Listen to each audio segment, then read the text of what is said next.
Salam hangat untuk Anda, pendengar kami. Selamat datang kembali di sesi pembahasan mendalam kita. Halo, senang bisa kembali. Hari ini kita mau ajak Anda menyelami sebuah sudut Tokyo yang mungkin jarang terdengar ya, tapi kaya banget ceritanya. Mikawashima di distrik Arakawa. Betul. Mikawashima ini... Kita punya banyak bahan nih kali ini. Ada catatan perjalanan, artikel sejarah, terus ulasan tempat-tempat tersembunyi, bahkan sampai transkrip video eksplorasi gitu. Iya. Lumayan lengkap lah ya. Iya, jadi semacam mosaik informasi gitu ya. Menarik. Nah, misi kita kali ini, kita mau coba gali kisah-kisah sejarahnya yang mungkin mengejutkan, dan juga permata-permata tersembunyi yang bikin Mikawashima ini spesial. Khusus buat Anda yang haus pengetahuan dan pengen lihat sisi lain Tokyo. Oke, siap, kita bongkar ini? Dilihat, tapi perlu dibaca lapis demi lapis gitu. Setuju. Dan sumber-sumber ini ngasih kita kesempatan bagus buat lihat gimana sih sebuah area pinggiran, atau kalau bahasa Jepangnya Shuen ya, itu punya peran penting dalam pertumbuhan kota besar kayak Tokyo. Dari zaman Edo sampai sekarang. Oke, Kalau gitu kita mulai dari mana nih anaknya? mungkin dari namanya dulu ya, Mikawashima. Ini sumber kita nyebut beberapa teori menarik loh. Iya, soal nama ini selalu seru. Ada yang bilang dari 3 sungai, Nakagawa, Furitonigawa, sama Arakawa, yang dulu ngelilingin daerah itu. Jadi kayak pulau Shima gitu. Masuk akal secara geografis ya. Terus ada juga yang kaitin sama samurai, namanya Kido Mikawa no Kami. Atau malah pemukim dari Provinsi Mikawa yang dibawa Tokugawa Ieyasu. Banyak versi ya. Nah, tapi gini, yang menarik di sini adalah ada catatan sejarah dari klan Hojo itu sebelum zamannya Tokugawa loh. Oh iya? Ya, di catatan itu udah ada nama Mikawagashima, 3 Kawagashima. Jadi ini bikin teori soal Ieyasu itu jadi gimana ya, agak kurang kuat gitu. Kayaknya sih cuma setsu, cerita rakyat aja yang muncul belakangan.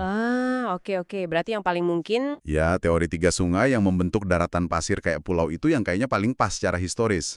Apalagi kalau kita ingat dulu kawasan ini kan sering banget banjir ya karena sungai Arakawa itu liar banget. Jadi namanya itu cerminan kondisi alamnya dulu banget ya? Betul, benar-benar menggambarkan tempatnya. Terus ada sumber dari YouTube nih, nyebut soal kuil Ryujin, Dewa Naga, di sebuah gang kecil. Katanya sekitar 300 meter dari stasiun. Mungkin nggak sih ini ada hubungannya sama usaha nenangin dewa air karena sering banjir itu? Wah, itu spekulasi yang menarik banget. Nama Ryu, naga, itu kan memang sering dikaitin sama lokasi-lokasi yang rawan air di Jepang. Iya juga ya. Dan secara geografis, peta-peta lama kayak Jinsuku Sokuzu dari era Meiji, itu nunjukin kalau area stasiun Mikawashima yang sekarang ini, dulunya itu hamparan sawah luas. Wow, sawah ya? Iya, coba deh Anda bayangin kontrasnya. Berdiri di depan stasiun modern sekarang, tapi tahu kalau dulu di situ sawah. Kuat banget kan bedanya? Bener banget. Jadi, kalau Anda nanti ke sana, mungkin bisa coba jalan-jalan di sekitar stasiun ya. Bayangin lanskap sungai sama sawah zaman dulu itu. Dan siapa tahu, kuil Ryujin kecil itu kalau memang beneran ada, masih nyempil di antara bangunan modern. Itu bisa jadi hidden gem pertama nih. Oke, dicatat. Nah, kalau kita mundur sedikit lagi nih ke zaman Edo, sumber-sumber kita ngasih gambaran yang beda lagi. Mikawashima ini ternyata, penting banget sebagai pemasok sayuran buat Edo alias Tokyo lama. Ya, betul sekali. Jadi lumbung pangan pinggiran kota gitu. Yang terkenal banget itu namanya Mikawashima-na, semacam sawi hijau gitu ya, sama Mikawashima edamame. Ini bukan sayuran sembarangan kayaknya. Oh, jelas bukan. Mikawashima-na ini sayuran kunci. Terutama buat bikin tukemono, acar Jepang itu, pas musim dingin waktu sayuran segar lagi langka. Penting banget dong ya? Banget. Sumber bilang popularitasnya itu setara sama Komatsuna dari Komatsugawa yang mungkin lebih dikenal sekarang. Dan yang lebih keren lagi, sayuran ini ternyata disajikan juga buat shogun. Wah, serius? Iya, waktu Shogun Tokugawa lagi berburu bangau, tsuru onari istilahnya, di area Mikawashima ini. Nah, pas beliau istirahat di kuil kayak Kanongji atau Hokkaiji, hidangannya ya termasuk Mikawashima ini. Gila, dari meja rakyat biasa sampai hidangan shogun. Keren banget. Sumber juga nyebut soal kebanggaan penduduknya dulu. Mereka bangga jadi bagian dari Kyoden Ryo. Ah iya, wilayah yang dikelola kuil Kaneiji ya, kuil keluarganya Tokugawa itu. Betul. Dan yang bikin salut, nama Kyoden ini masih dipakai loh sampai sekarang. Jadi nama sekolah dasar di sana. Bahkan lambang sekolahnya itu gambar Mikawashimana. Wah, itu nunjukin identitas lokal yang kuat banget dan bertahan lama ya. Ini lebih dari sekedar sayuran kan? Ini nunjukin gimana area pinggiran kayak Mikawashima itu terintegrasi erat sama kehidupan sosial, bahkan politik di pusat kekuasaan Edo. Iya, iya. Ada cerita unik lagi soal Mikawashimana ini. Ternyata sayuran ini sempat merantau sampai ke Sendai loh. Dibawa sama samurai rendahan, Ashigaru, pas mereka lagi Sangkin Kokai. Oh, tugas bolak-balik ke Edo itu ya? Iya. Nah, di Sendai sana, sayuran ini jadi dikenal sebagai bashona. Belakangan baru ketahuan kalau bashona ini ya sebenarnya Mikawashimana yang asli, jenis Aokuki Mikawashimana. Jadi warisannya nyebar jauh juga. Menarik banget. Nah, buat Anda yang penasaran nih, Mikawashimana ini sekarang agak langka sih ya, tapi katanya kadang masih bisa ditemuin di pasar petani dekat Balai Kota Arakawa, atau mungkin di restoran lokal yang coba hidupin lagi tradisi ini. Iya, mesti beruntung nemunya. Terus kalau mau ngerasain jejak Edo lainnya, bisa kunjungi kuil-kuil bersejarah tadi, kayak Kanonji, Hokkaiji, atau Joshochi. Katanya di Joshochi ada Itabi, batu nisan kuno gitu. Betul. Atau sekedar jalan-jalan di Mikawashima Ginza Shopping Street. Itu buat ngerasain atmosfer Shitamachi-nya. Cari toko tahu tua, toko wagashi, kue-kue manis Jepang, atau toko perkakas jadul. Dapat banget pasti feel-nya. Ada lagi nggak? Mungkin bisa cari Taman Tua Shibusawa, Kyu Shibusawa Teien. Itu dulunya terkait sama rumah kepala desa atau nanushi. Dan jangan lupa cicipi kusamochi, kue mochi ijo itu. Katanya jajanan khas sana juga. Wah, banyak juga ya ternyata permata tersembunyinya dari era Edo. Oke, kita maju lagi nih ke era modernisasi. Zaman Meiji dan Taisho. Nah, ini perubahannya drastis banget. Iya, landscape-nya berubah total. Lahan pertanian, jadi pabrik, jadi perumahan.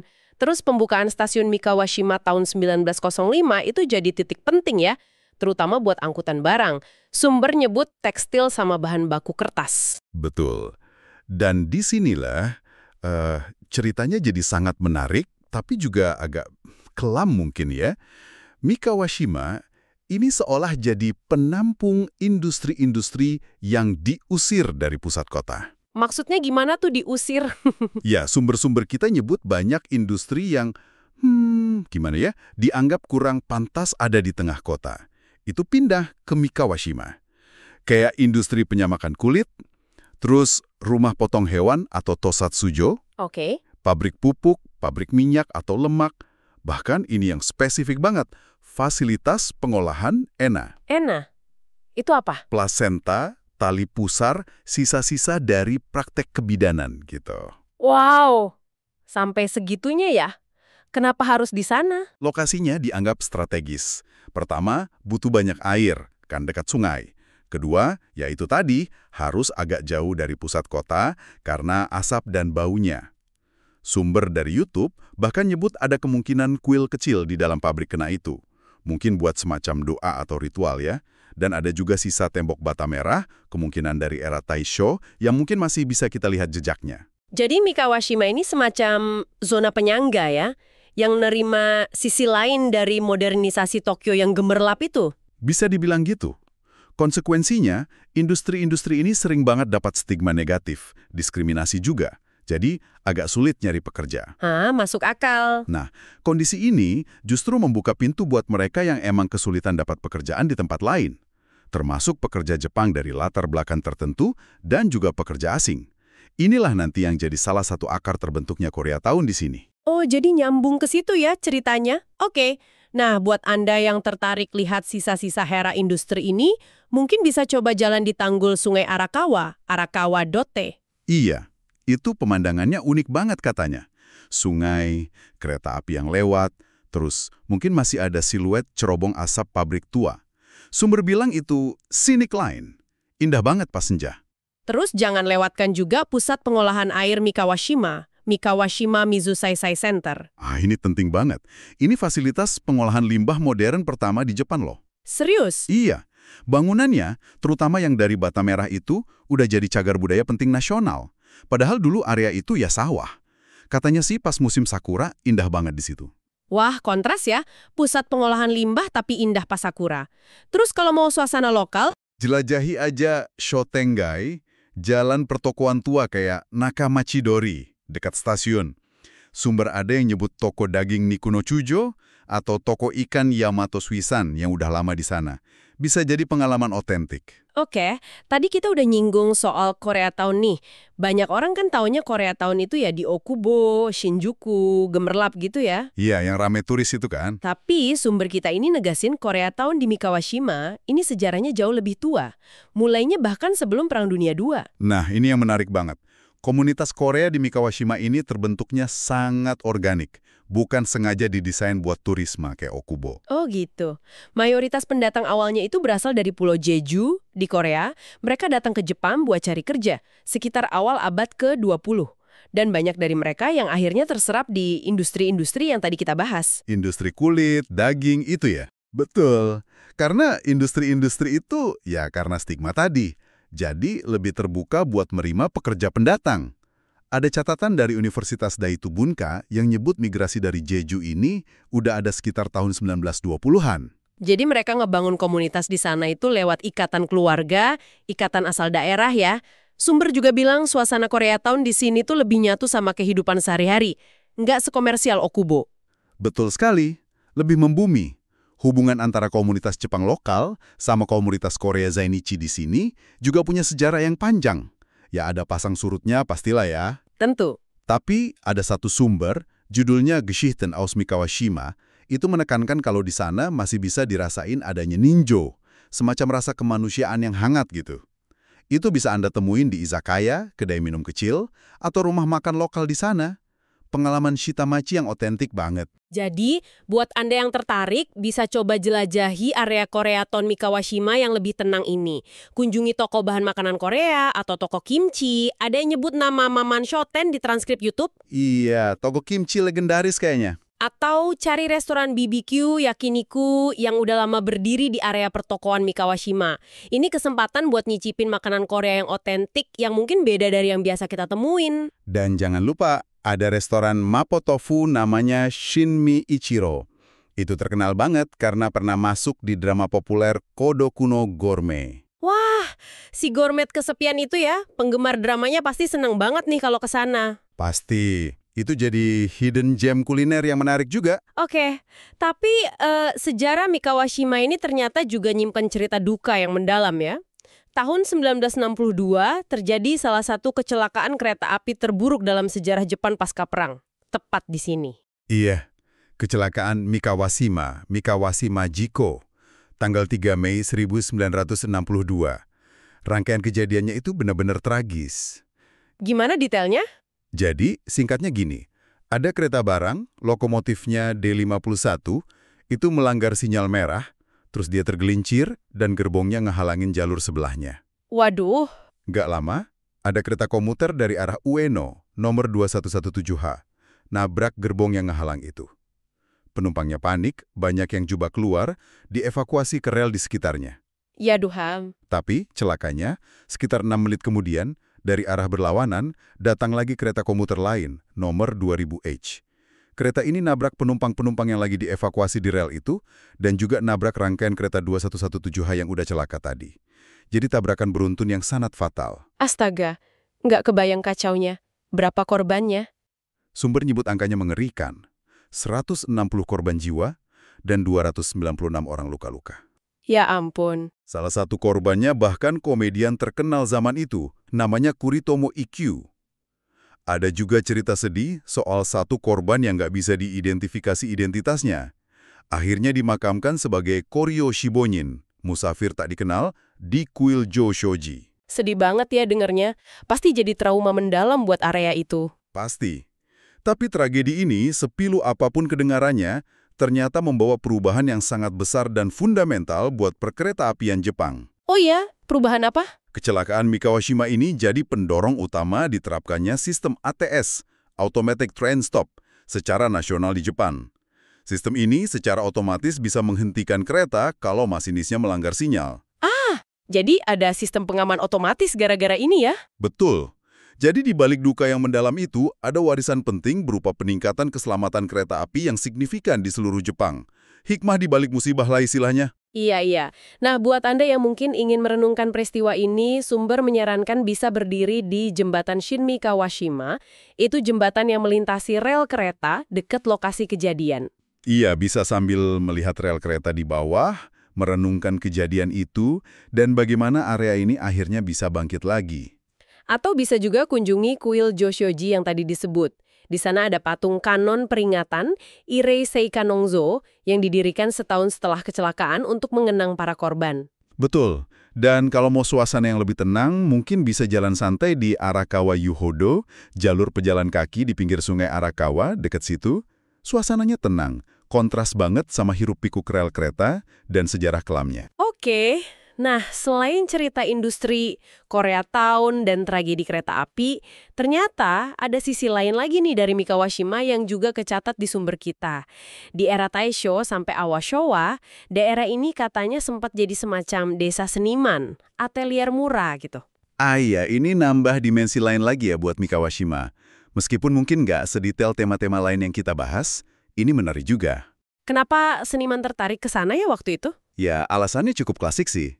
Para seniman, pengrajin, penulis, mereka tertarik pindah ke Mikawashima karena harga tanah di sana waktu itu relatif lebih murah dibanding pusat kota, terus suasananya juga lebih tenang. Jadi semacam tempat pelarian kreatif gitu ya? Bisa jadi. Jadi, Mikawashima ini bukan cuma soal pabrik dan asap, tapi pernah juga jadi tempat berteduh buat para jiwa kreatif di pinggiran kota. Semangat kreatif ini katanya sih masih bisa dirasain dikit-dikit di beberapa galeri kecil, studio keramik, atau kafe-kafe unik yang nyempil di antara rumah penduduk. Ada yang nyebut Gallery and Cafe Lepong, yang katanya mengubah gudang tua jadi tempat nongkrong artistik. Wah, perlu dicari juga tuh kalau ke sana. Terus satu lagi nih yang agak bikin penasaran, soal nama Mikawashima-cho. Nama administratif ini kan hilang ya dari peta di tahun 1960-an. Sebagian besar wilayahnya jadi Arakawa. Iya, betul. Nah, ada sumber yang menyebut kalau perubahan nama ini sengaja dilakuin buat ngapus citra buruk setelah kecelakaan kereta api itu. Tapi ada juga yang bantah. Gimana nih sebenarnya? Nah, ini pertanyaan penting. Dan untungnya ada penjelasan dari pakar peta terkenal. Namanya Imao Keisuke. Oh iya, AAKA beliau. Beliau ngejelasin kalau perubahan nama besar-besaran di area itu menjadi Arakawa itu terjadi pada bulan Oktober 1961. Oktober 1961, berarti... Berarti sebelum kecelakaan kereta api yang terjadi bulan Mei 1962. Wah, jauh sebelum ya ternyata? Iya. Jadi teori kalau nama itu diubah buat ngapus citra buruk pasca kecelakaan itu kemungkinan besar keliru. Cuma zokusetsu, gosip, atau salah kaprah aja. Lalu apa alasan sebenarnya nama Mikawashima hilang? Alasan utamanya, menurut Imao Keisuke, kemungkinan besar lebih karena area Mikawashima saat itu udah jadi pusat administrasi buat distrik Arakawa. Kantor distriknya, kantor polisi, markas pemadam kebakaran, semua ada di sana. Jadi nama Arakawa diadopsi buat wilayah pusat administratif ini, biar lebih simpel dan jelas. Masuk akal juga sih. Baru sisa-sisa kecil area yang masih bernama Mikawashima itu hilang sepenuhnya tahun 1966 setelah digabungin ke wilayah Higashinipori dan Nishinipori. Jadi prosesnya bertahap. Oke, jadi clear ya soal nama itu. Wah, nggak kerasa ya perjalanan kita menyelami Mikawashima ini benar-benar ngebuka banyak banget lapisan sejarah Tokyo yang mungkin nggak banyak orang tahu. Iya, kaya banget ternyata.